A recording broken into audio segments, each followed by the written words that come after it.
Vocês assinarem que a coordenação deixou, depois é para deixar com o líder, tá? Então, todo mundo que estiver interessado assim. Vocês tiveram no sistema nervoso central, AVC isquêmico, AVC hemorrágico, né? Trauma, certo? Vocês tiveram doenças inflamatórias? Não. Ótimo, então é um assunto novo que a gente vai falar. Nós temos 3 aulas, né? Então, a aula que vem, a gente vai falar de fígado e pâncreas. Na próxima aula, eu esqueci qual que é a outra. Já entra em doença da mulher? Não, mas tem mais um meio termo aí. Nossa prova ficou pra qual? Tem, porque eu juntei. Vai ser, eu já falei de fígado, né? Então a gente vai, desculpa, eu já falei de básico. A gente vai falar de fígado, e se der tempo de pâncreas. E aí na outra aula a gente fala de sistema renal, depois exames na mulher, e aí vocês fazem N4 no dia 21, tá? Quem for fazer segunda chamada, dia 21 de novembro, vai seguir o calendário de vocês, né? Nossa, da segunda a terça. O horário é mesmo Natal. Mas aí, dia 21 vocês não estão em semana de prova? Não. Ah, tá. Mas a prova de radiologia é na segunda semana de prova. Tava marcado, né? Não sei. Vai ser de dia? Oi? Vai ser de dia ou Não. vai ser à noite, Não, vai ser no dia 21 mesmo. Se vocês quiserem, o que eu tinha colocado aqui? Eu tinha colocado prova dia 21 de rádio. E no dia 28 a gente faria o feedback para vocês, quem tirou quanto, aquelas coisas. E aí na primeira semana de dezembro, vocês entram na segunda semana. A partir do dia 3 de dezembro, vocês entram na semana de repositiva, né? Segunda chamada. Segunda chamada. Na semana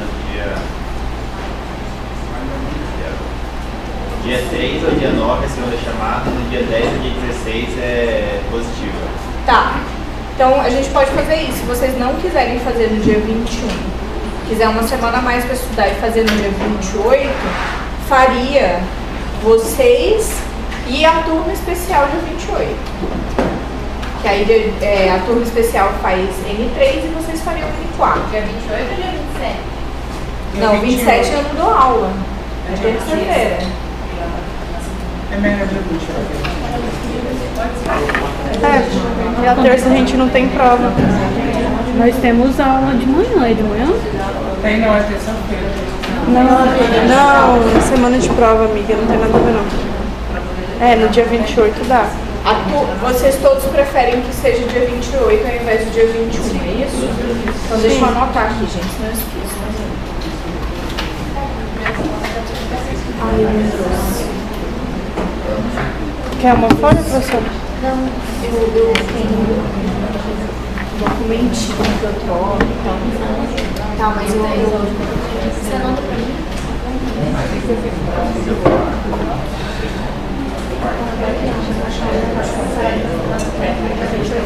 Então tá, então dia 28 vocês vão fazer prova, a gente começa a prova 6 horas da tarde, vai até 9 horas da noite, tá?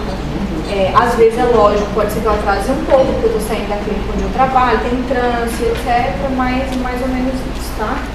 Então, do dia 3 ao dia 9 fica a segunda chamada.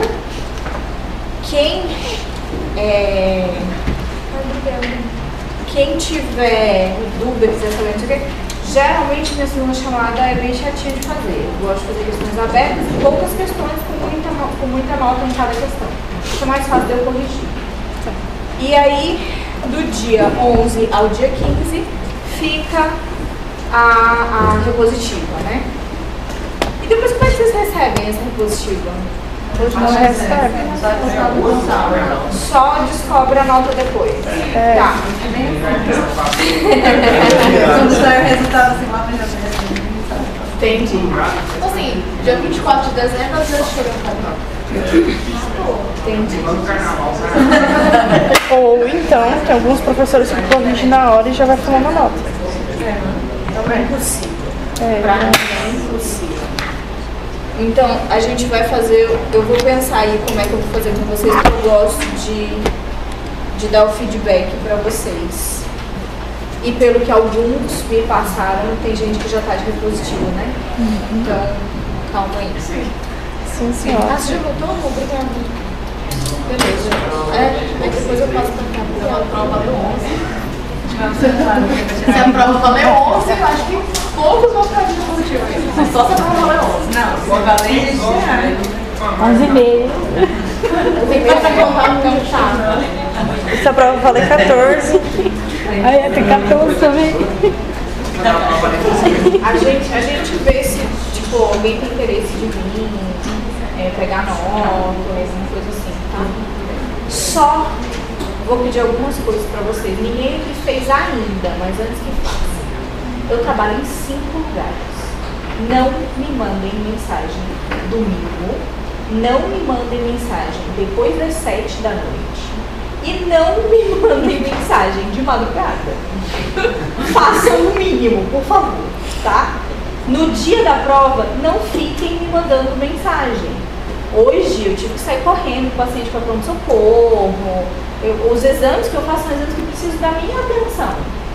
Né? Principalmente quando o paciente é alto risco. Não dá para ficar com o celular, ficar vibrando. Isso faz eu perder minha paciência em grau. Então não façam, por favor. No mais, tudo é negociável. Tudo. Tudo a gente senta, a gente conversa. Professora, não entendi. O pessoal pediu questão, vou pôr questão para vocês darem uma olhada lá no Classroom. Quem quiser, professora, não entendi, tem como mandar um resumo, explicar de novo. Tudo é negociável. Mas não enche a minha caixa de WhatsApp, por favor. Tá? A gente nem fez ainda, mas foi tão educada que eu dou desculpa. Não, gente, é porque tem um pessoal assim que, porra, dá 11 horas da noite, eu estou gestante, Gente, me manda bem, dormir. eu acabei de conseguir fazer com que minha adrenalina baixe, eu passo o dia inteiro com ela bem aumentada, a pessoa me manda, prof, desculpa. Eu falei, não desculpa não, minha amiga, porque é o seguinte, quando eu recebo mensagem de hospital, eu saio correndo, então desculpa não. Vá ter o que fazer, vai achar o que fazer, vai estudar. Pelo amor de Deus, não fica enchendo meu saco não. Aí, porra, aí atrapalha sono, aí eu já volto a ficar muito ativa e vou conseguir dormir só 2 horas da manhã. Eu não faço isso não, nem comigo nem com ninguém, tá bom? Então vamos lá. Não vou cobrar de vocês nada que eu não ministrei, porque eu não tenho controle do que vocês aprenderam, do que foi dado, nem nada disso. Até porque eu não conheço o professor, então eu não tenho acesso à matéria e aos dados que ele entregou a vocês. Então, eu vou cobrar o que eu dou em sala de aula. E aí teve gente que falou assim, que algumas aulas já foi muito conteúdo, principalmente porque são 3 horas, né? Não tem problema, as próximas a gente tira o pé do acelerador um pouquinho para vocês ficarem mais confortáveis, não tem problema nenhum. Mas é o que eu estou dando em sala de aula, tá? Então, todo esse conteúdo que a gente pegou até agora vai ser conteúdo de prova, com certeza, tá bom? 1, 2, 3 questões mais tá? Oi. As imagens que a senhora coloca na prova, geralmente são essas duas, não é? Não. Geralmente são imagens parecidas. Eu me sinto como uma pessoa que busca manter o sigilo médico-paciente, ser imagens publicadas, porque aí eu tenho certeza que essa pessoa autorizou a publicação do exame dela. Então, eu não pego a imagem dos meus pacientes e quando eu mostro para vocês a imagem dos meus pacientes, eu peço para vocês não gravarem, não tirarem foto em nada disso, porque isso é obrigatório. Então, todas as imagens de prova vocês vão encontrar em artigo científico, em citação, em livro, tá? E é bom até que eles não tenham dúvida do que realmente vocês estão vendo. E outra coisa, eu boto seta, porque eu sei que raio-x, por exemplo, quando a gente está colocando aqui ou colocando na prova, tem uma área que fica mais difícil de vocês conseguirem identificar, outra área que não é tão difícil assim. Então, como isso atrapalha na leitura de vocês durante a prova, a seta está apontando a modificação que eu quero que vocês identifiquem. Tá? Quando não está apontando, é porque é esdrúxulo. É porque é aquilo ali, não tem nem para onde fugir. É escancarado, tá? Então eu coloco seta, eu indico, ó, a mudança é essa daqui, tá? E geralmente são de artigos científicos, de publicações, de questões de prova de residência. Eu gosto bastante de pegar questão, porque eu acho que você tem que sair preparado para isso, tá? Beleza? Então vamos lá. Bom, a gente tem o estudo das doenças infecciosas do sistema nervoso central através dos exames de imagem. E aí é o seguinte, gente, meningite. Como que faz diagnóstico de meningite? Bico, cultura. Eu faço diagnóstico pela tomografia? Não. Eu faço diagnóstico pela ressonância? Não. Eu tenho uma suspeita através do exame de imagem, tá? Essa suspeita, ela é dada junto com toda a clínica do paciente, o exame de imagem alterado, tá? E aí vocês vão seguir. Só que é o seguinte, nós temos padrões de alteração. Então, por exemplo, quando eu falo de encefalite, eu estou dizendo qual é a causa da encefalite? Se ela é herpética, se é por citomegalovírus, eu estou dizendo qual é a causa? Não, eu estou dizendo que tem um processo infeccioso no encéfalo. Ou seja, quando vocês forem ver a imagem, dificilmente eu vou solicitar de vocês qual é o patógeno, tá?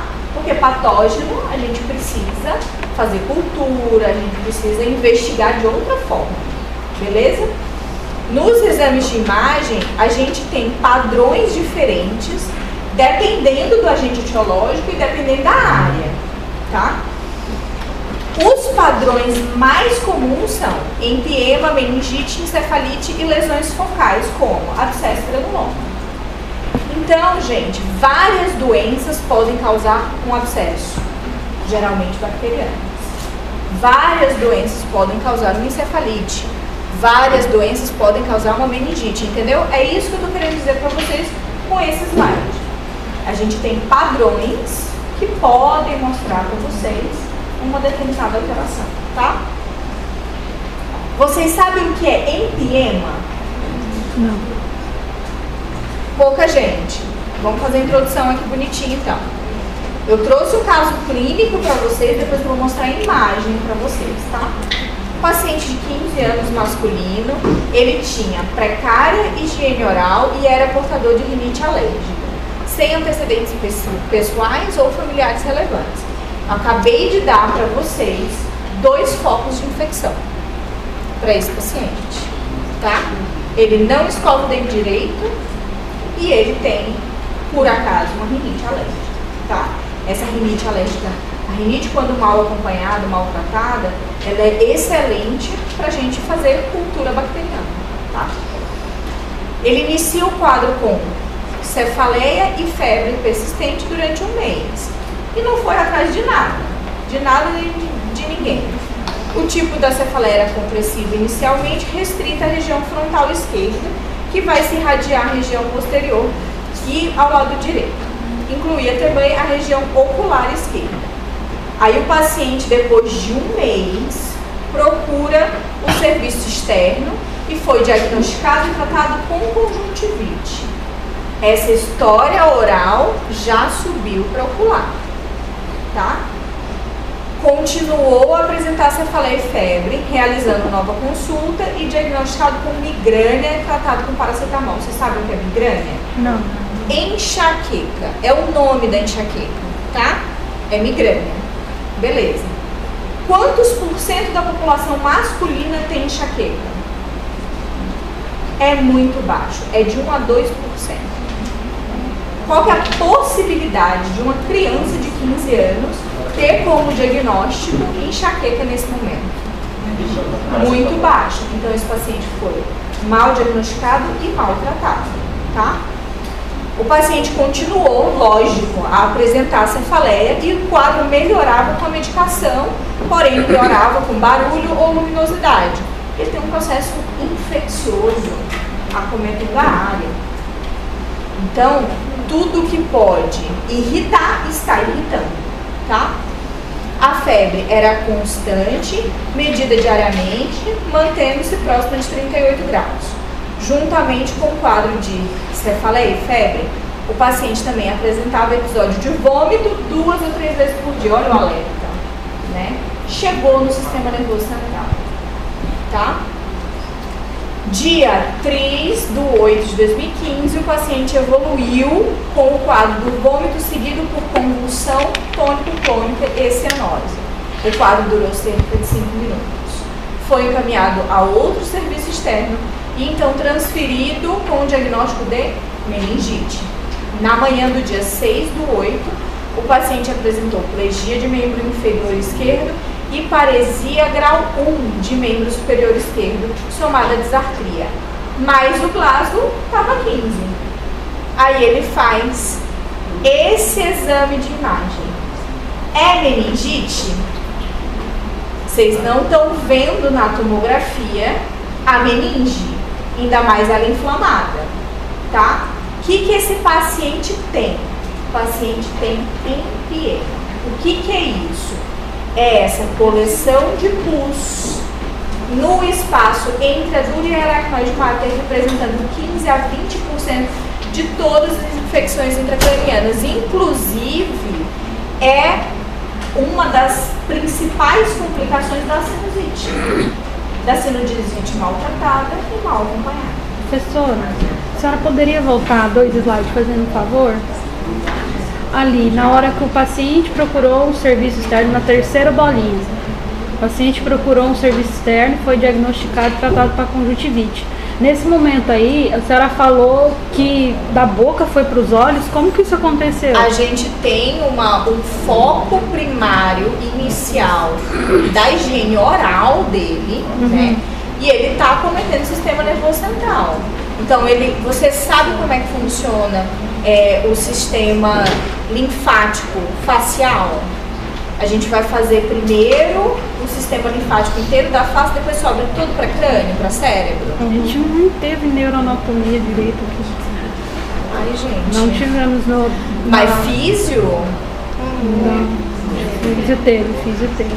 Não, então, aí a gente tem toda essa drenagem, todo o sistema nasal, nossa, entendi. Ele é todo interligado, certo? Então, o que acontece? Ele tem um processo infeccioso que começa boca e começa nariz, e esse processo infeccioso consegue acometer globos oculares. Então, por que não seria a rinite que ia acometer os olhos e sim a boca? Mas pode ser a rinite, só que é mais fácil a bactéria. É mais fácil a bactéria da má higiene oral ter infectado a rinite, porque a gente vai ter pus parado ali, e através dessa infecção da rinite começar a cometer esse sistema nervoso central. Entendi. Entendeu? Beleza? Então tá bom. Ó, então o que a gente vê? A gente vê essa coleção hipodensa occipital aqui, tá vendo? Vocês estão vendo? Sim. Tá. E a gente vê aqui também esse espaço onde eu tenho descontinuidade da calota craniana, não tenho certeza do que foi que aconteceu aqui, mas nesse espaço, nessa descontinuidade da calota craniana, vocês estão vendo que tem alteração de toda a densidade dessa área frontal aqui? Então, provavelmente, aqui está a área infectada desse paciente e ele está evoluindo para a região hospital. Pegaram? Então ele já fez a cirurgia da descompressão, né? Provavelmente sim. Nesse caso, provavelmente ele deve ter descomprimido sim. Devia estar com o aumento da pressão intracraniana e das condutas é essa. Mas como eu não tenho essa história para vocês, eu vou ficar no provável. Tá? Fica tipo um galo na cabeça? Não sei. Porque parece que fez um... Sim, deu espaço para o cérebro, concorda? Tá? Então, empiema é uma das alterações comuns. A segunda alteração é a meningite. A meningite, que exame é esse que vocês estão vendo? Ressonância. A meningite, ela vai ser, dos exames de imagem, melhor avaliada através da ressonância nuclear magnética do que da tomografia computadorizada. Na tomografia, eu vou precisar que o processo inflamatório nas meninges seja um processo inflamatório muito intenso. Na ressonância, não. Na ressonância, eu consigo avaliar de uma forma mais significativa, tá? E o que vai acontecer em relação à ressonância nuclear magnética? Eu vou começar a entender, começar a visualizar esse espessamento das meninges, tá? Quando a gente faz a reconstrução, você enxerga que ela não é simétrica, então eu tenho áreas onde eu consigo visualizar muito mais esse borramento. Então, quando a gente fala de crânio, a gente tem que passar uma linha aqui no meio e olhar um lado e comparar com o outro, tá? Aqui, ó, vocês estão enxergando uma área mais esbranquiçada? Pronto. É aqui que tá a meningite desse paciente. Só desse lado? Não. Aqui eu também tenho meningite positiva, aqui eu também tenho meningite positiva, aqui eu também tenho meningite positiva. Então eu tenho esses realces leptomeníngeos, tá? A tomografia vai mostrar uma certa impregnação em relação a leptomeninges, cisternas da base, em volta do bulbo, mas eu preciso de alterações menos discretas para a gente conseguir visualizar, tá? E os sinais em relação à ressonância nuclear magnética é esse borramento, essa perda da nitidez, eu começo a enxergar aquela área com a meninge mais esbranquiçada, mais bem visível do que o normal, tá? Então isso aqui, por quê? Porque eu tenho a perda dessa capacidade de diferenciação entre o que é o tecido e o líquor, porque vai dar uma certa extravasada ali no meio, então ele vai borrar, tá? Professor, a gente está vendo aí a questão da parte mais branca é por causa que o tecido está demasiado, né? É demasiado. Na tomografia a gente não ia ver também o edema difuso? A gente consegue até ver o edema difuso, mas eu estou falando aqui de sinais inflamatórios. O sinal inflamatório vai ser o mesmo, porque o tecido é o mesmo, só que na ressonância eu consigo ver melhor, entendeu? Do que na tomografia. Tá, daí essa meningite, ela pode ser causada por vários patógenos. A gente tem algumas infecções virais, algumas infecções bacterianas e algumas infecções fúngicas que são mais comuns de chegarem a acometer o sistema nervoso central. E aí eu vou separar para vocês entre infecções e separar para vocês entre as alterações que a gente tem, tá? Então, herpes vírus é o vírus mais comum que a gente tem estudando no nosso meio, certo? A gente tem tipo 1, tipo 2, tipo 6, que é o varicela zoster, vários tipos, certo? Mas a gente tem também o Epstein-Barr e o HIV. O HIV, ele não causa alteração nenhuma. O HIV, ele vai abrir portas para doenças oportunistas, tá? Mas só ele em si não vai dar para mim nenhuma alteração do sistema nervoso central. Beleza? Então vamos falar do herpes. O herpes vírus, ele pode acometer boca, ele pode acometer sistema reprodutor, né, doença sexualmente transmissível. E quando a gente fala do herpes simples do tipo 1, a gente fala de um tipo de vírus que vai causar encefalite e o diagnóstico vai ser através da PCR. Então, depois eu disponibilizo para vocês os slides. Mas pode tirar foto também. Eu não consegui enxergar, eu tô aqui no óculos da oposta.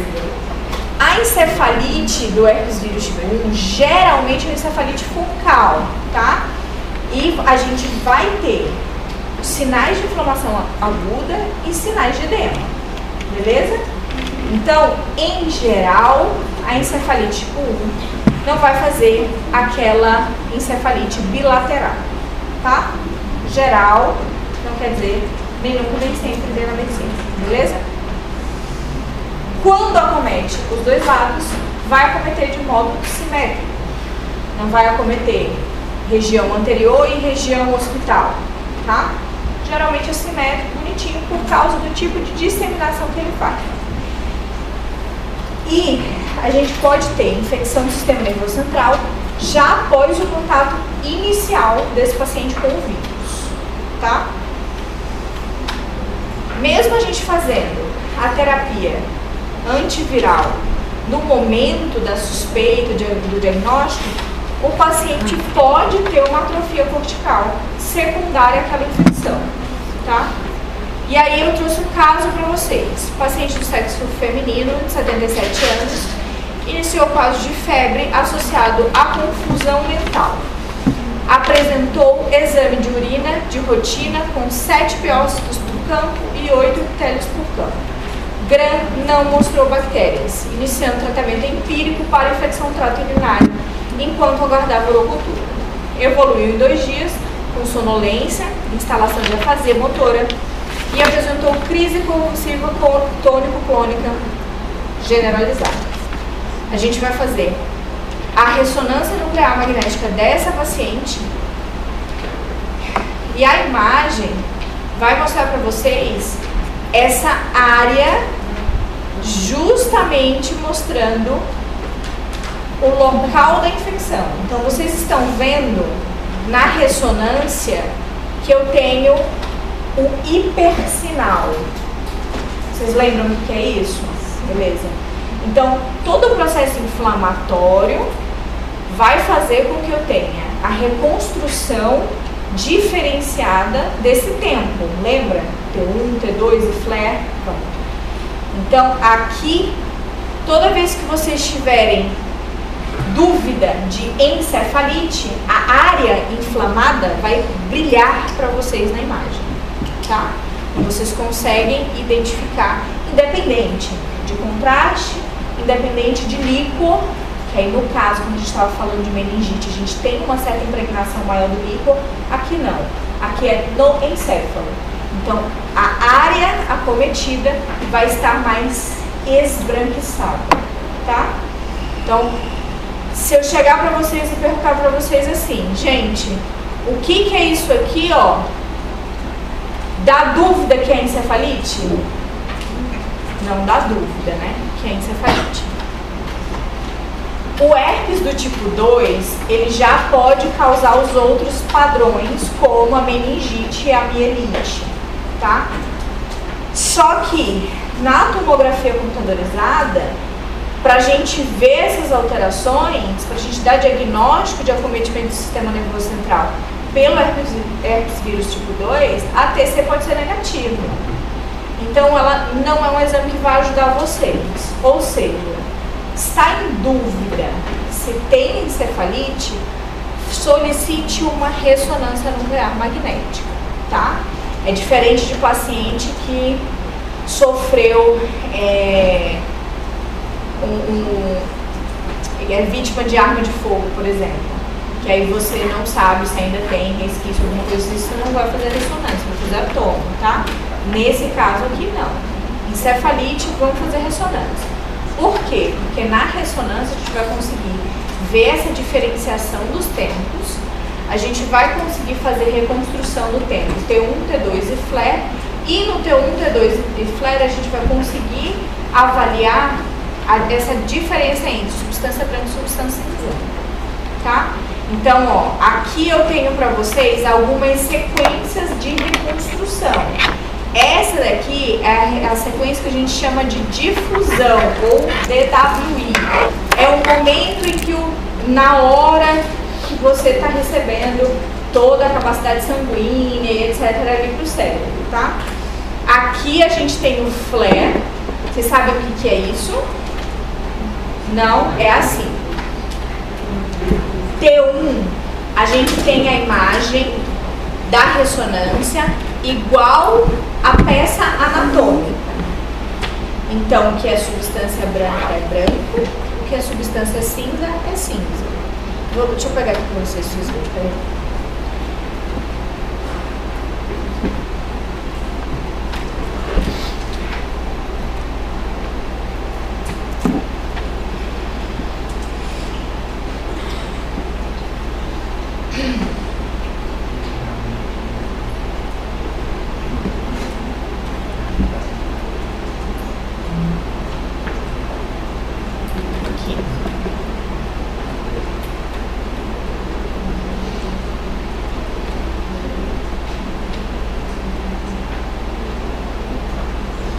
Aqui, ó.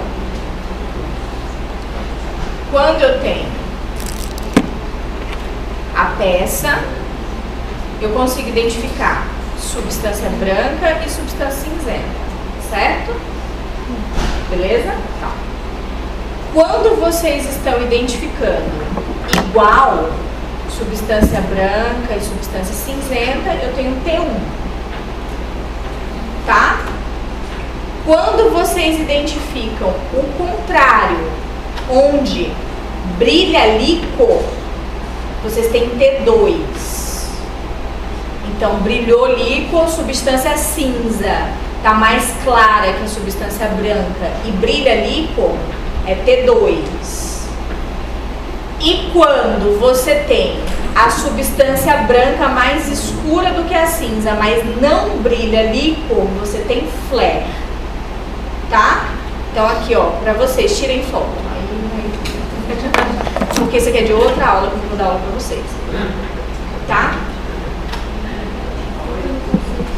Pra que serve isso? Porque quando a gente quer avaliar se tem edema, se tá aumentando o aporte licórico, se tá aumentando o aporte sanguíneo, a gente faz a investigação em T1, T2 e flare. Beleza? Tá. Isso aqui, gente, é reconstrução. Beleza? O que é reconstrução? Eu chego pro computador e falo assim, eu preciso que você faça uma imagem no formato flare. Isso vai servir para várias ressonâncias. Crânio, a gente faz flare, mas abdômen, por exemplo, a gente tem uma reconstrução que a gente tira gordura, tá? Então, tudo isso são imagens. Para quê? A gente conseguir avaliar se o que tem dentro do tecido é líquido, se é sangue, o que está acontecendo ali dentro, o que está acontecendo em volta, tá? Bom, então, para vocês aqui, eu tenho a sequência de difusão, eu tenho a sequência de flare, ou seja, o que é líquor não brilha aqui. Então, isso aqui que está brilhando para vocês, gente, eu falo brilhar, mas é hipersinal, então eu falo brilhar para a grande maioria entender.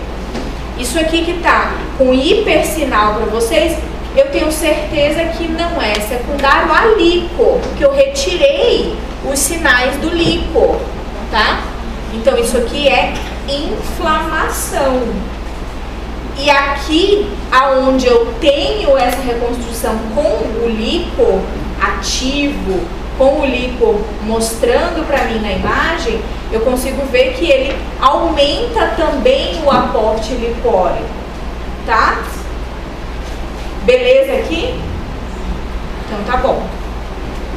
Além de tudo isso, dá pra gente fazer um exame contrastado para ver se eu tenho um aumento do aporte sanguíneo. Lembra que eu falei para vocês? Toda vez que vocês tiverem dúvida se é infecção ou inflamação, vamos colocar contraste ali dentro? Pronto, tá aqui, ó, tá contrastando. Então a gente faz todas essas reconstruções justamente para responder a pergunta: vale a pena ou não vale a pena fazer uma punção ali, tá? Geralmente punção lipórica, pra gente fechar diagnóstico, beleza? Então, eu voltei, desculpa. Então, quando a gente tem sinais de encefalite, é isso que vocês vão estar enxergando, independente do tipo do vírus. Mas, no herpes vírus tipo 6, a gente tem um exantema, tá? E aí, esse exantema pode ser manifestado pra gente como vários tipos de processos inflamatórios. Então, a gente não tem só a encefalite. A gente tem a meningite, a gente tem a cerebrite, a gente tem vários tipos de processos inflamatórios dentro do sistema nervoso central, secundário ao herpes vírus tipo 6. E eu posso ter foco de hemorragia. Se eu tenho foco de hemorragia, aí eu não preciso fazer a ressonância nuclear magnética. A própria tomografia computadorizada vai mostrar para mim os focos de hemorragia, porque aqui não é tão difícil da gente conseguir visualizar na tomografia computadorizada, tá? Sangue não é tão difícil da gente ver na tomografia computadorizada, tanto que toda vez que vocês acham que o paciente tem um AVC hemorrágico, a gente pode fazer uma tomografia, certo? Beleza até aqui? Então, de novo, mais uma vez, isso aqui é uma encefalite, tá? Se eu pedir diagnóstico na prova e colocar um negócio brilhando desse jeito aqui, não tem como confundir, concorda? Então, tem com o quê? Professora, eu não sei identificar como uma tomografia ou se você está com contraste. Tá.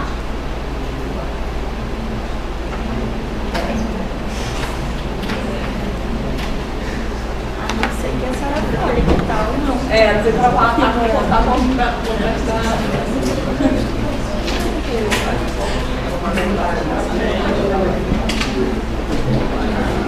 Caraca, o abdômen tava mais fácil de entender. O abdômen eu achei mais fácil. O esôfago tá maravilhoso, viu, professora? O abdômen eu fiquei de queixo caído. Se você quiser comprar mais dele lá, tá ótimo. Ai, também gostei, mais engraçado. Professor, esse flare coronal no TW, eu não entendi, foi nada. Gente, porra nenhuma. Mas dá pra entender a aula, né? Tá. Ó, tomografia computadorizada sem contraste. Peraí. Agora nem eu tô vendo.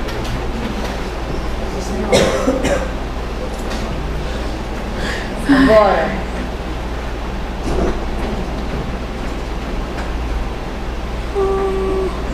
A mesma área.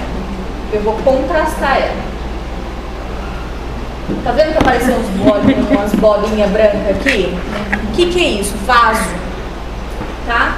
Então toda vez que você for procurar, ó o vasinho aqui, ó, identificar contraste no exame de imagem, é isso que você tem que procurar. Vaso.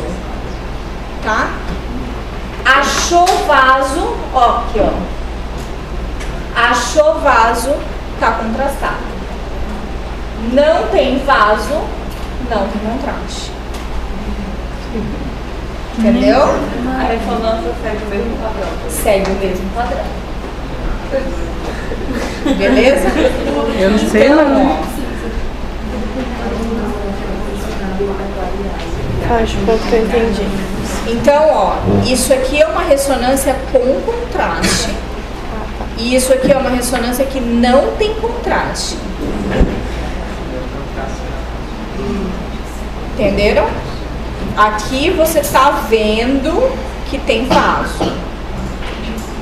Aqui você não vê vaso. Vaso esses pontinhos brancos ou os pretos? Os brancos. Brancos.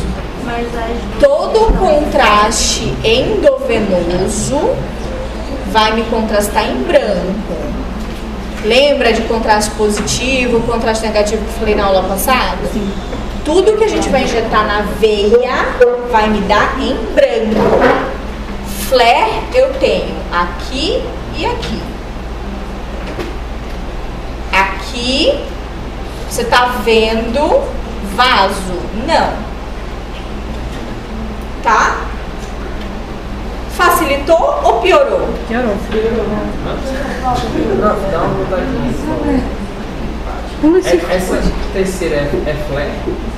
Essa terceira é flare. É um flare coronal, é o mesmo flare. Ah, tá. É que eu falei aquela hora que estava brilhando o líquor, mas isso tudo é processo inflamatório, na verdade. Entendeu? Aí com contraste realmente são pontinhos, o outro é mais Pontinhos. seguidos. Exatamente. E não entra. Você tá vendo que o vaso entra? Quando você vai ver, vai ficar em volta. Tá? Agora brilhou. Agora brilhou. Agora tudo faz sentido. Só que não, né? Até vocês saírem daqui. Ela assim, é professora 3 vezes. Ai. Uma das complicações do herpes é quando ele faz a compressão de vaso, tá? Obstrução e etc. E aí a gente tem como fazer exatamente o estudo do sistema arterial e sistema venoso, tá? E aí o que vai ser? Vai ser parecido com o exame cardiológico que a gente viu, onde era para encher de contraste, não enche, tem uma falha, tá vendo? Tipo, TEP, pronto. Gente, toda vez que eu obstruir a passagem do contraste, significa que tem um êmbolo ali, certo? Varicela zoster é capaz de fazer isso. O herpes zoster. E aí, quando a gente faz na reconstrução que eu tenho a ressonância nuclear magnética, eu tenho literalmente a visualização dessa obstrução através do exame que foi contrastado, tá? Então ele tá pintando em volta e no centro não. Pronto, é basicamente isso que vocês estão vendo. É uma obstrução quando tá. É uma obstrução. Pintando tá? em volta dentro, não. Exatamente. Tudo bem até aqui? Cara de desespero que vocês me falam. Eu não entendi a imagem de baixo. Ai, professor. Qual imagem de baixo? Essa e essa aqui abaixo. Essa daí eu estou explicando a imagem mais fácil para vocês Então, entenderem que essa é essa, ó. Mas são a mesma? São a mesma, é que um poste está mais na frente e outro mais atrás. Isso aí é uma ressonância? São duas ressonâncias. Aí ela tá obstruída porque ela tá em volta, né? As setinhas que a senhora dissesse? É assim, tá aqui. O que é isso? É desse jeito, tá? Ali onde está a instrução, no caso. Nesse naipe aqui. A esquerda também é uma obstrução? Não, essa da que tá É a mesma, só É a tá mesma, cortado só um tá- mais na frente e outro mais atrás. Tá? Só com flecha desse jeito. Mas, gente, é o seguinte. E ainda corre o risco de errar. Eu sei que vocês estão preocupados com prova, porque a grande maioria está preocupada com nota. Não vou colocar na prova isso aqui para vocês. O que eu vou perguntar para vocês na prova é o seguinte: de todas as aplicações de doenças infecciosas no sistema nervoso central, me indique em qual doença é bom fazer ressonância, em qual doença é bom fazer tomografia, quais são as alterações mais comuns que vocês vão estar vendo. É isso. Eu estou falando aqui, eu estou citando aqui para vocês quais são as alterações e aí vocês vão colocar para mim. Entendeu? Então, por exemplo, gosto de encefalite? Gosto de encefalite. Vou dar o caso de encefalite para vocês, a imagem de encefalite e perguntar qual é a hipótese do que vocês estão vendo. É AVC? Tá? É isso. Basicamente. Beleza? Que carinho foi essa? Eu vou colocar algumas questões, porque eu não repito questão em prova, então eu vou colocar algumas questões para vocês que já foram, pra vocês terem umas noções, assim, tá? Oi? Bom, citomegalo. Citomegalo pode ser uma das doenças oportunistas, né? Em neonato é uma doença congênita, então o paciente pegou mãe e filho, né? É mais comum em pacientes imunocomprometidos e o que ele vai levar? Calcificação. Qual que é o exame que é bom pra gente ver calcificação? Obrigada. Tomografia computadorizada. Então, dá pra fazer ressonância em citomegalo? Claro que dá, porque eu vou ver as outras alterações além das calcificações. Mas se você está procurando a calcificação, a tomografia computadorizada vai ser um excelente exame, que vocês podem fazer. Além disso, eu vou ter atrofia cortical. O que é isso? Parte do córtex vai começar a perder o seu volume, né? Ele vai ficar atrófico. Se eu tenho redução do volume do córtex, em contrapartida, eu aumento o tamanho do ventrículo, tá?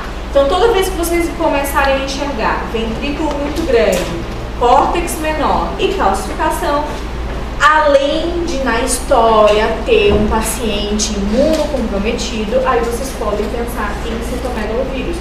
Por que o paciente tem que estar imunocomprometido junto com tudo isso que eu falei para vocês? Porque se não tiver, a gente não pode pensar em citomegalovírus, a gente tem que pensar em outras doenças que também calcificam, tá? Quando a gente fala da ressonância nuclear magnética, o que a gente vai ver? Sinal inflamatório em volta dos ventrículos. Se eu estou procurando sinal inflamatório em volta dos ventrículos, eu tenho a capacidade de aumentar ali a quantidade de líquor que está ali em volta e de sangue. Aumento do aporte sanguíneo, lembra? Processo inflamatório, aumento do... Então tá. Então aqui o que a gente consegue visualizar? Eu tenho os ventrículos mais alargados e eu tenho esse delineado que vocês estão vendo aqui, ó. Esse sinal do delineado aqui é essa ventriculite. Então não enxerguei cálcio. Fiz tomografia computadorizada, não enxerguei cálcio. Fiz a ressonância e enxerguei ventriculite, hipótese diagnóstica, citomegalovírus. É obrigatório, então, ter cálcio? Não é obrigatório, tá? Mas aquilo ali é uma calcificação no plexo torácico? Não. Não.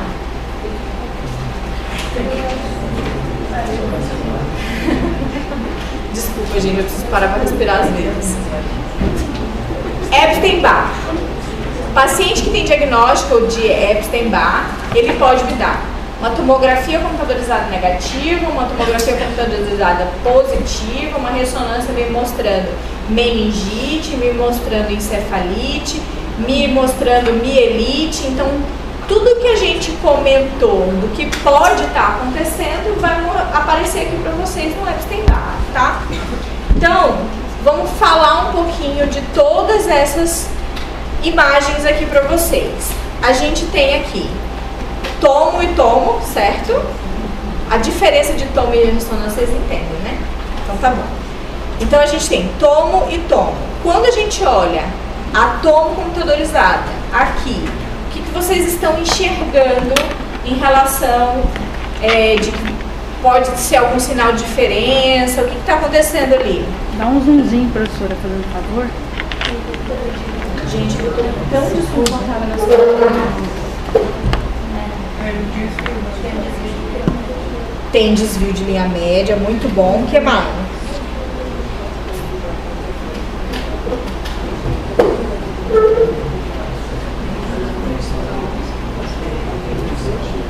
Tem um pontinho branco ali à direita embaixo.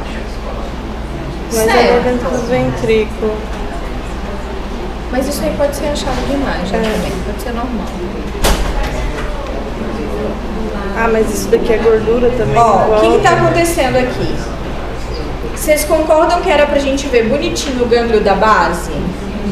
A gente não está enxergando. tá um pouquinho esquisito o que vocês estão vendo ali. Eu vou dar o zoom de novo, mas é com o zoom eu não consigo mostrar aqui, tá? Quando eu tenho essa má definição entre os núcleos, os gânglios da base, ele tá meio hipodenso, significa que tá edemaciado, tá? Então eu tenho edema. Perdi essa capacidade de visualizar bem as estruturas cerebrais, certo? Isso vai servir para várias doenças, tá, gente? Então, isso aqui significa que eu tenho edema. Aqui do outro lado, é a mesma coisa. Também era pra gente estar enxergando bem certinho aqui em volta e a gente não enxerga. Tá? Vocês já viram um pouquinho o tomo de crânio? Vocês estão sabendo o que eu tô falando? Tá. Quando a gente olha essas imagens, a gente está olhando imagem de ressonância, certo? Tá. O que vocês estão vendo diferente nessa imagem aqui de ressonância? Hipersinal. Hipersinal. Aonde? De assim, naquele M ali. Eu não sei o nome do gânglios da base. A gente estava falando dos gânglios da base aqui e a gente está falando dos gânglios da base aqui. Então eu tenho esse realmente, esse sinal hiperintenso aqui em relação aos gânglios da base. Certo? Todo mundo conseguiu ver isso? Tá. Sinal de que eu tenho, provavelmente, uma doença secundária Epstein-Barr. Beleza? Agora, essa imagem aqui, vocês estão enxergando que, além disso, ela está de tamanho aumentado? Sinal de inflamação. Secundária ao processo infeccioso. Beleza? Todas essas imagens querem mostrar para vocês a mesma coisa, tá? Essa capacidade de ficar mal definido os gânglios da base. Beleza? É inflamação na letra B, D? Tudo isso é secundário ao processo inflamatório. Isso aqui está aumentado de tamanho. Você está vendo que está aumentado? Sim. É sinal de quê que a senhora falou? Processo inflamatório. Tá? HIV. HIV por si só não me dá diagnóstico, não me dá alteração de nada, certo? Tá. Só que o que acontece? A gente começa a ter depressão do TCD4, caindo do TCD4 a gente tem doenças infecciosas oportunistas. Recebendo doenças infecciosas oportunistas, nós temos encefalite como uma das alterações, tá? E no caso das encefalites, que é uma das manifestações mais comuns, vale a pena fazer tomografia computadorizada? Não. Não vale, porque o processo inflamatório do encéfalo vai ser um processo muito minucioso, muito pouco para ser demonstrado na tomografia. Claro, vou fazer contraste, vou ver aumento do aporte sanguíneo na área? Sim, posso ver, mas são alterações discretas. Na ressonância, não. Na ressonância, eu consigo identificar algumas alterações. A mais comum vai ser essa atrofia cortical e a gente pode encontrar algumas lesões focais. Então, aqui eu tenho para vocês uma tomografia computadorizada com ou sem contraste? Sim. Por que é com? Eu não tô vendo o vaso ainda. O que você falou? Onde tem vaso? Onde você tá vendo o vaso? Gente, esse ponto branco bem aqui atrás, ó, é vaso. Na região frontal. É vaso também, bem aqui, ó. Porque não Isso aqui mostra do lado no é meio. vaso. Isso aqui do lado é vaso. Porque eles não estão dilatados. Porque não mostra no meio da imagem ali, só mais na periferia. Acho que principalmente por causa do corte, mas bem aqui tem, ó. Tô pensando. Dá mais pequenininho. Teve dúvida, tá bem aqui. A principal área que dá pra ver o contraste tá aqui. Certo? Então isso aqui é uma tomografia de tórax com contraste. Contraste. De tórax. De crânio, desculpa. do Epstein-Barr, tanto faz se é TC ou ressonância, as duas podem fazer. As duas mostram modificações. Tá. Tá? É que eu só não tinha muito isso. Tudo bem, gente? Vocês não estão bem, né? Não, professor, essa aula aí, olha, tô entendendo.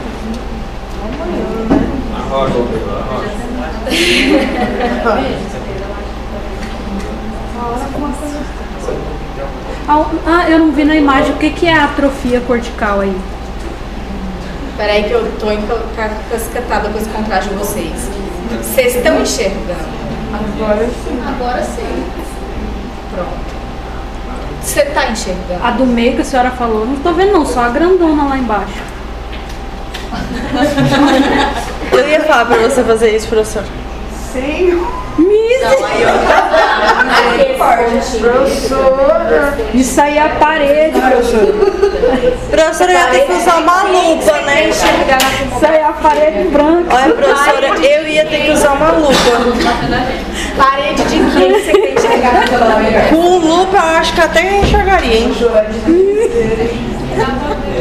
Professora, tá desesperador, eu sei. Passa sangue no trem assim dele. É mais fácil você enxergar pela tinta. Confesso que às vezes eu não sei o que fazer. Imagina a gente, professor. Isso aqui é uma ressonância e T1, T2 é o flare. T2. Brilho líquor é T2. Geralmente, a gente tem essa quantidade gigantesca de líquor aí em volta? Ou é mais discreto? É mais discreto. Então, isso aqui que vocês estão vendo é o aumento global do espaço licórico. Para eu ter aumento global do espaço licórico, eu tenho uma quantidade de tecido cerebral normal ou está reduzida? Reduzida, porque o espaço licórico aumentado, ele é algo que é compensatório. Obrigada. Que é compensatório, concorda? Uhum. Pronto. Então é isso que vocês estão enxergando. A gente tem o aumento global do espaço licórico secundário a uma atrofia cortical. Foi? Foi. Beleza? Uhum. Dá pra confundir isso aqui com encefalite? Não dá. Não dá pra confundir. Encefalite A encefalite vai ser aquela área que vai estar aumentada. Não é tudo, tá? Dá pra confundir isso aqui com demência? Dá. Porque aí demência eu tenho atrofia.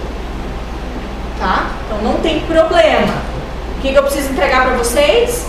Paciente HIV positivo, chega no hospital com tal história clínica. E aí é demência? Não. Tá? Aí se você, professor, mas ele é idoso, aí tá, né? Aí Os dois. É o quê? Ah, eu não vou responder a amiga não, foi muito engraçado. Ela fez uma pergunta muito óbvia que a senhora já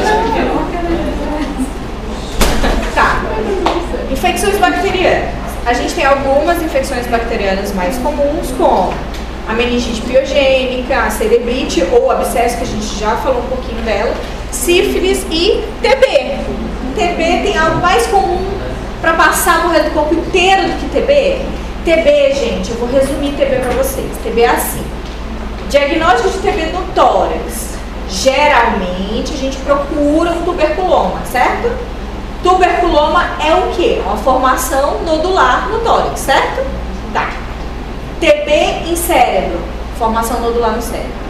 TB em abdômen, formações nodulares no abdômen. TB no fígado, formações nodulares no fígado, entendeu? Pronto, TB é formação nodular. Por que eu tô falando isso? Porque a gente, lógico, vai juntar com a história clínica do paciente, mas como que a gente fez o diagnóstico de tuberculose? Hã? Lavado brônquico, bar, escarro, vou botar cultura, eu preciso ver o material. Não é através do exame de imagem. No caso de TB abdominal, a gente vai fazer até biópsia daquele nódulo, que pode ser qualquer outra coisa. Entendeu? Então, TB, bolinha onde não deveria ter. Tá? Pronto. A gente vai já ver ela no cérebro, mas é basicamente isso. Quando a gente fala de meningite, a questão da meningite são as formas de disseminação dela. Então a gente tem uma infecção bacteriana inicial e essa infecção bacteriana teve a capacidade de disseminar. De que forma? Ou através da corrente sanguínea, ou através de uma inoculação direta a partir de algum trauma, ou de uma disseminação direta, ou paciente que teve inoculação a partir do trauma. Por quê? Porque ele tem um exudato purulento que vai acabar envolvendo cisternas da base, todo o espaço subaracnoide. Ele pode dar complicações, ele pode levar vasoespasmo, ele pode levar trombose. Então, eu tenho essas formas de disseminação daquela bactéria. Obrigada. Beleza? Tá.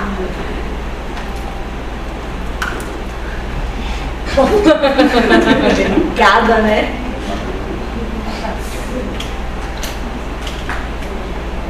Se eu tenho esse, gente, se vocês estavam chorando com contraste antes, aqui ó, tá vendo a seta? Tá. A seta tá mostrando o quê? Um vasinho. Tem o mesmo vasinho do outro lado? Não. Então o que eu tô tendo aqui? Aumento do aporte sanguíneo. Processo infeccioso. Foi, né? Não foi não. Vai colocar a bolsa aqui. Não foi não, mas... Com setinha. Elas azul, dá pra ver.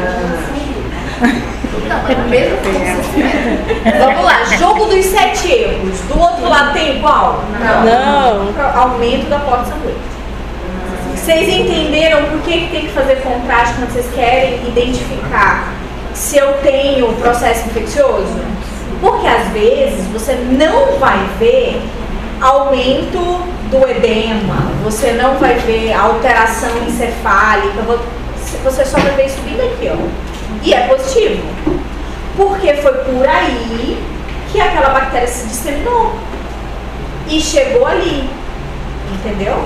Então, na tomografia computadorizada, a gente vai fazer com contraste, pra gente conseguir enxergar se tem aumento do aporte sanguíneo em algum lugar. Ou seja, gente, sinceramente, quando um colega pede pra gente procurar processo infeccioso no crânio, eu gosto de pedir pro Bruno Maldar, que é especialista em cérebro.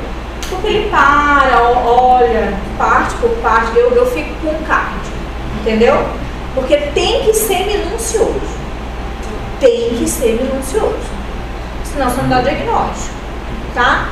E tem que ter muita segurança na hora de você ver essas pequenas alterações aqui. Olha, a mesma setinha apontando aqui, ó. Isso aí dá pra ver. Tá melhor que do outro lado tá todo carcomido, né? É. Vai estar carcomido porque o corte tá errado, tá?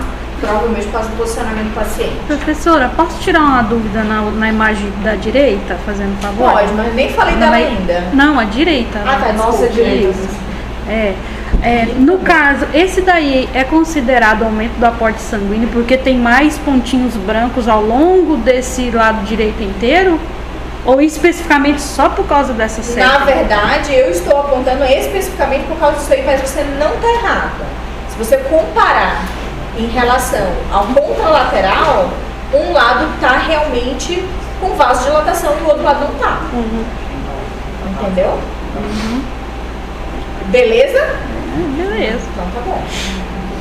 Show? Agora, vamos falar dessa ressonância nuclear magnética bem aqui, ó. T1, T2 ou flare? T2, beleza, maravilhosa. O que teoricamente vocês estão conseguindo ver aqui? A mesma área que está alterada aqui, vocês vão ver essa alteração aqui. Eu tenho uma pequena área com aumento do espaço licórico. Então eu tenho aumento do espaço licórico, aumento do aporte do líquor, aumento do aporte sanguíneo. Aqui provavelmente está em inoculação da bactéria, que não vai deixar de se espalhar para o resto do sistema nervoso central. Tá? Vocês estão com a cara de que estão entendendo? Não se engane, Brasil. Professor, uma dúvida. Pode falar. Naquela ali com contrário. Essa. Porque essa também é? Não, nessa outra mesmo. Tá. Esse aumento da circulação do aporte sanguíneo. Se eu, por exemplo, se eu mudar a história clínica para um acidente vascular isquêmico, naquele lado lá não poderia ser uma isquemia, uma diminuição do aporte sanguíneo contralateral? Ou teria que ter mais sinais clínicos? Quando a gente fala de isquemia, eu tenho uma obstrução total do aporte sanguíneo e, na verdade, todo o cérebro vai perder a sua coloração, certo? Então, quando a gente vai falar de isquemia, eu posso até procurar obstrução ali, não tem problema, mas a área isquêmica, ela vai estar hipodensa, porque ela parou de receber o oxigênio. Tá? Então, por exemplo, você faz contraste quando você está procurando AVC? Não faz. Por que você não faz? A gente está espalhado não está isquêmico, então não vai aparecer. Não é nem por isso. É porque ele vai aparecer. Também não é nem por isso. Porque o paciente que, se ele não AVCzou, ele vai AVCzar. Você vai aumentar a osmolaridade sanguínea ali, e se ele não tinha feito um AVC, você faz ele ter. Por causa da pressão sanguínea. Exatamente. Então você não faz. Entendeu? Como você não faz, a sua dúvida não é o local onde está tendo o sangramento. Quando tem hemorragia, você tem uma área hiperdensa e tudo vai ficar esbranquiçado. E quando você tem área de obstrução, vai ficar tudo mais escurecida. Você quer foto? Eu tenho aula aqui. Deixa eu abrir aqui.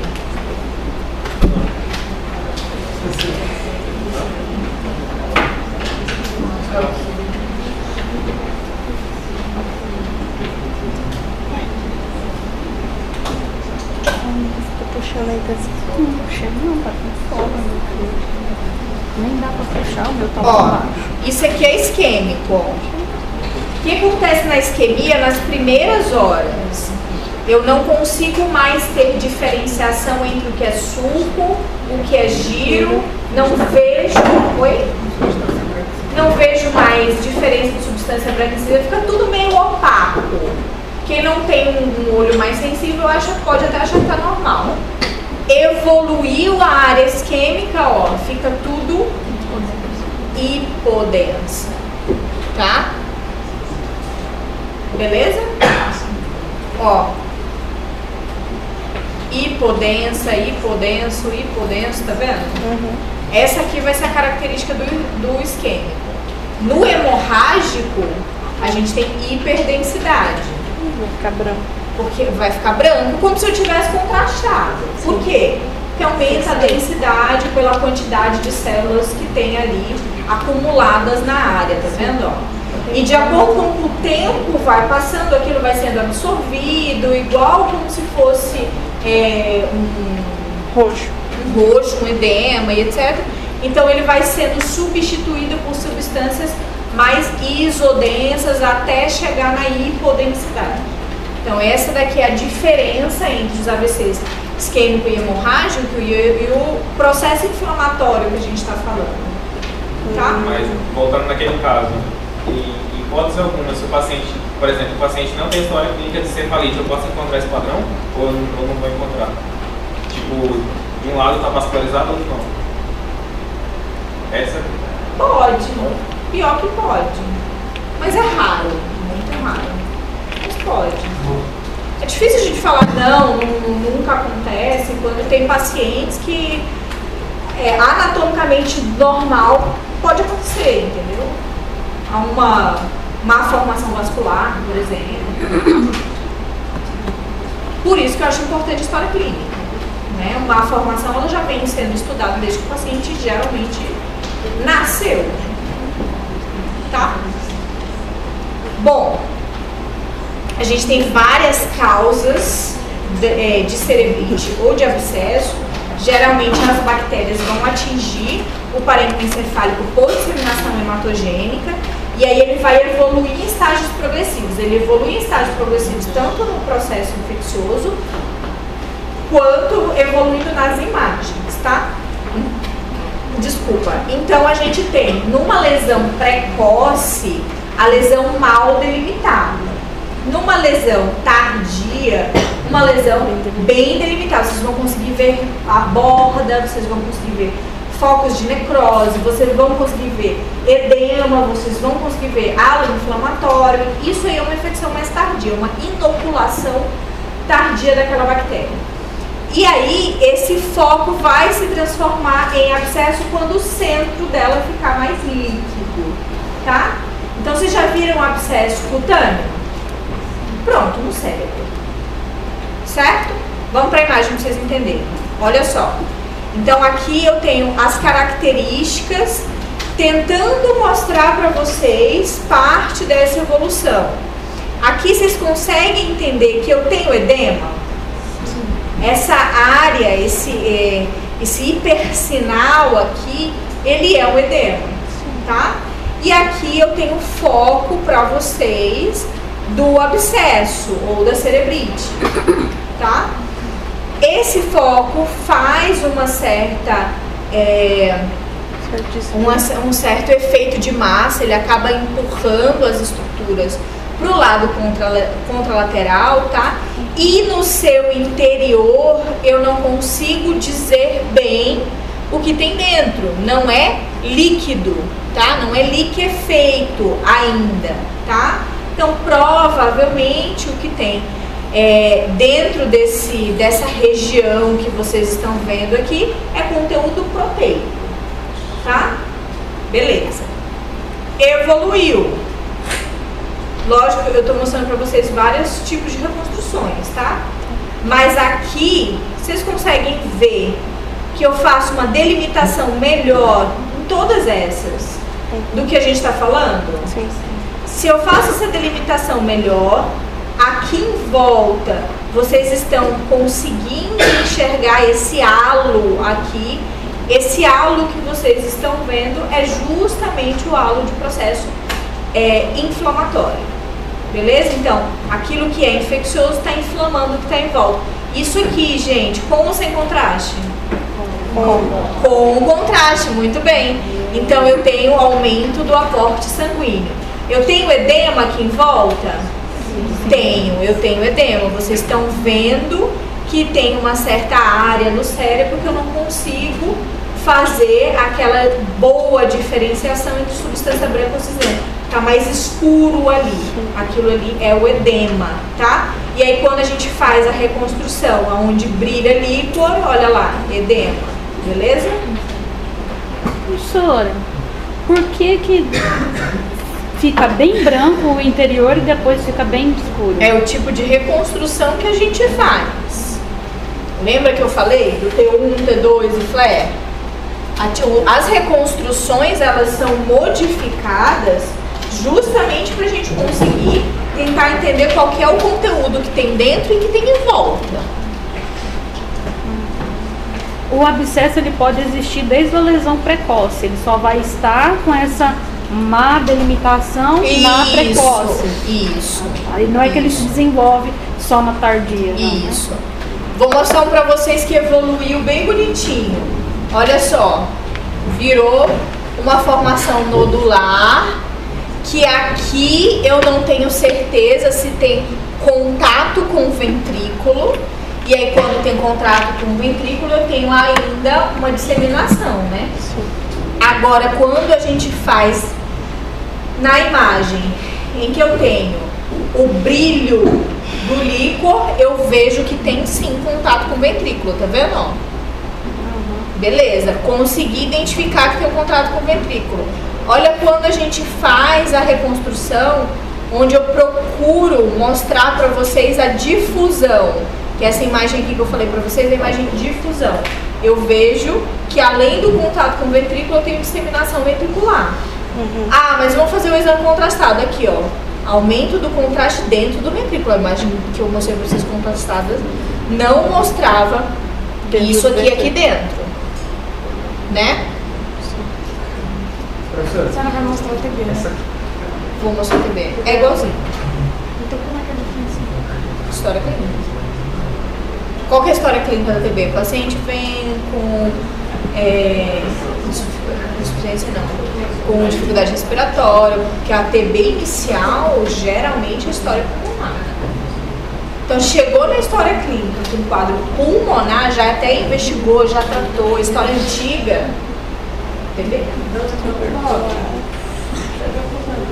queria saber, assim, dá só um pincelado do que é T1, T2, rapidinho, só pra não ficar. Dou porque eu acho que tem mais gente que fica com dúvida. Agora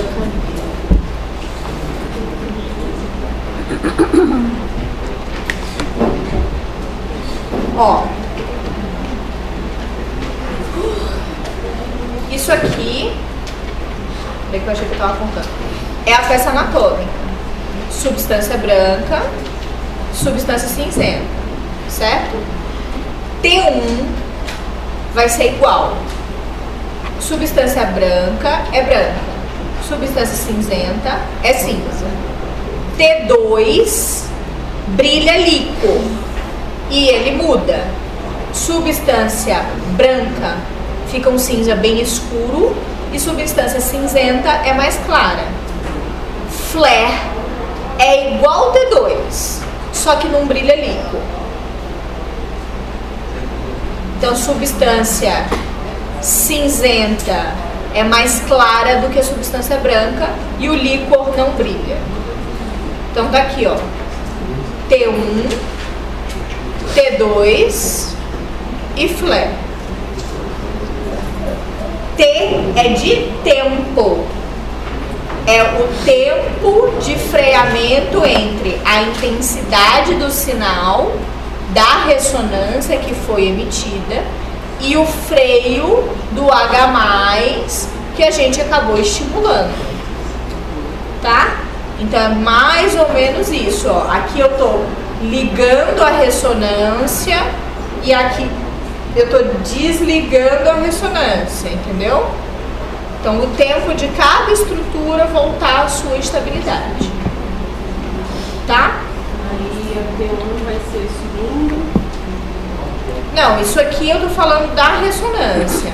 Porque aqui o que acontece? O que é gordura, quando a gente vai aumentando o sinal, ela vai vibrando numa intensidade diferente do que é a água.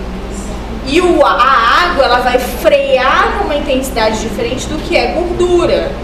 Tudo isso me dá reconstruções diferentes. Por isso que eu preciso fazer T1, T2 e flare. Não é a mesma coisa. Porque daí eu consigo, na hora que eu vou reconstruir a imagem, retirar sinal de gordura, retirar sinal de líquido, tá? Fazendo toda essa retirada ou colocar esses sinais, me dá nas reconstruções o que eu consigo ver que é a imagem inflamatória, que é a imagem infecciosa, que a imagem é tumoral, qual que é a característica do tumor. Tudo isso é através do que eu pergunto para essas reconstruções. É diferente da tomografia que só me dá densidade, entendeu? Então é por isso que quando a gente está falando dessas imagens aqui, a gente vê reconstruções diferentes. Então, por exemplo, ó, continuando aqui falando de abscesso, isso aqui é um abscesso bem delimitado, agora vocês conseguem enxergar a borda. Aqui em volta vocês não têm dúvida de que eu tenho edema, concorda? Quando eu faço na reconstrução, onde substância branca é branca e substância cinza é cinza, olha aqui esse edema. Dá pra ver direitinho? Dá pra ver, eu tô vendo edema. Mas não tá igual como se eu tivesse feito em T2. Por quê? Porque T2 tá naquela curva de freamento onde o líquido ele demora mais para frear, entendeu? Então, aqui eu consigo enxergar bem melhor essa área de edema, certo? Com ou sem contraste? Com contraste. Aumento do aporte sanguíneo em volta, fazendo um halo aqui onde eu tenho a inoculação do abscesso. Dentro, provavelmente líquido, né? Agora, nesse momento, provavelmente líquido. Beleza? A primeira imagem lá em cima é com contraste. Essa imagem? É, E aí, me diga, é com contraste? eu acho que Por que você acha que sim? Tá brilhando em área de vaso ou tá brilhando em área de lipo? Lipo. Então é contraste ou é T2? É T2. Eu não vou perguntar isso pra vocês na prova não, tá, gente? Mas é um conhecimento bom de saber, viu? Tá? Aqui embaixo são outras reconstruções que a gente faz. Essa é de difusão e essa é a DWI, tá? A gente faz várias reconstruções, gente. Tipo assim, eu quero tirar tal coisa, reconstrói. Eu quero tirar tal coisa, reconstrói.